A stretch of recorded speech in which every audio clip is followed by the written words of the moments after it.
Hello, Wendell third graders. Welcome back to week 6 of remote learning and welcome back to my home art studio. Let's turn this around and get started.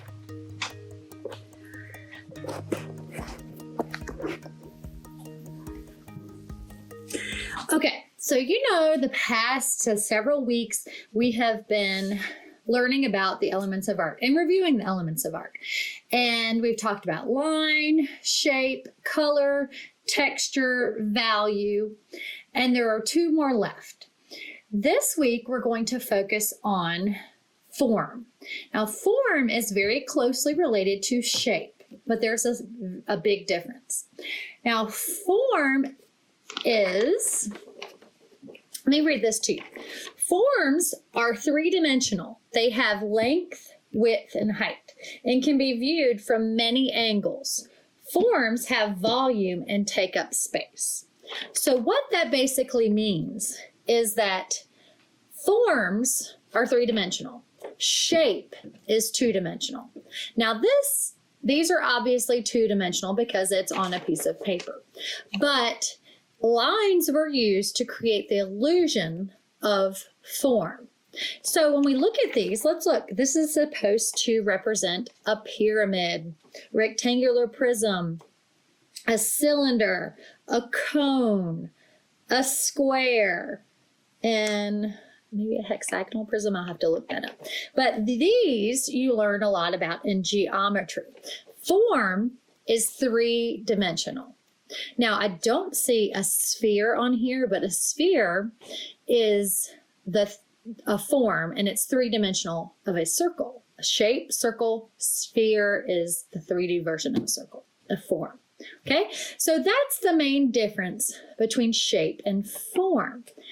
Now, if we were at school, we would be doing a sculpture project of some kind because form is 3-dimensional. We'd be making a form either out of clay or paper mache, something that we can mold and make into a form.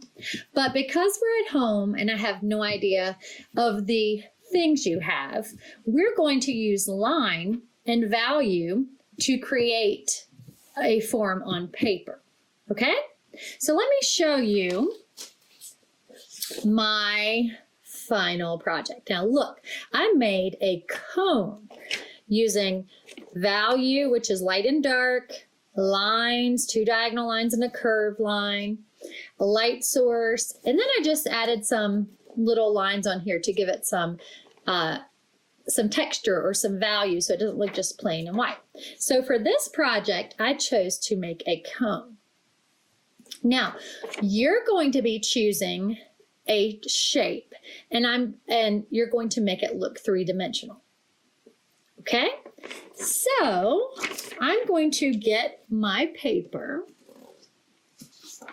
and pencil. Now you can stop this and go along with me, or you can watch this whole thing through and then go back and do it, but that is up to you.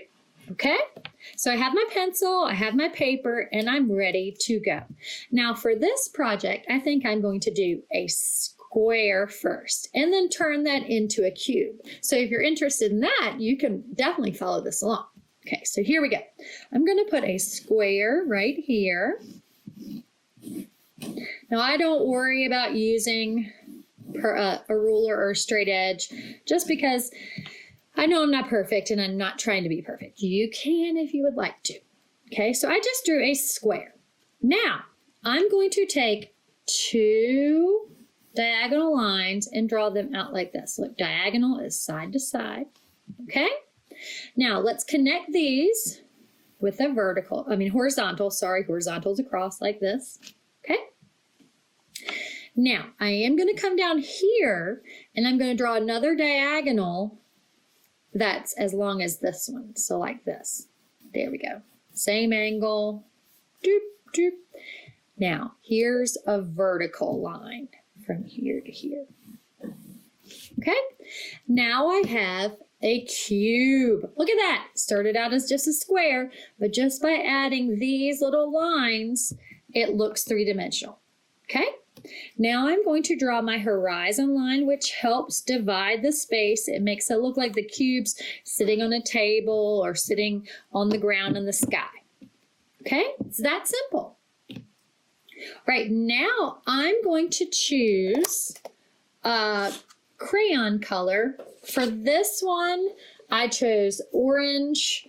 For this one, let me put this under so I don't get the table texture.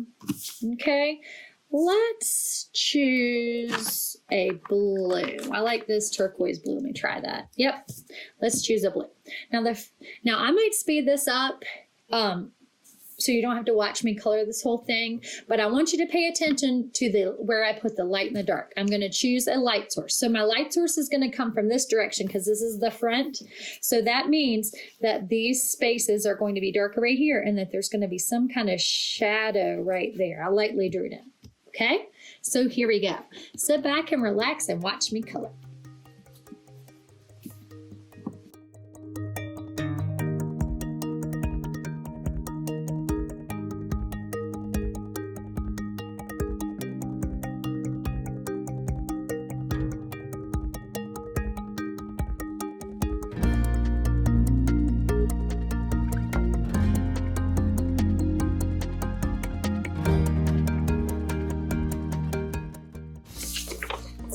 Okay, so here is my finished cube form that I drew using lines and value. It's an illusion to make it look like a cube. Now, remember, I chose my light source. My light source is coming from this direction, so this side's going to be lighter value than this side.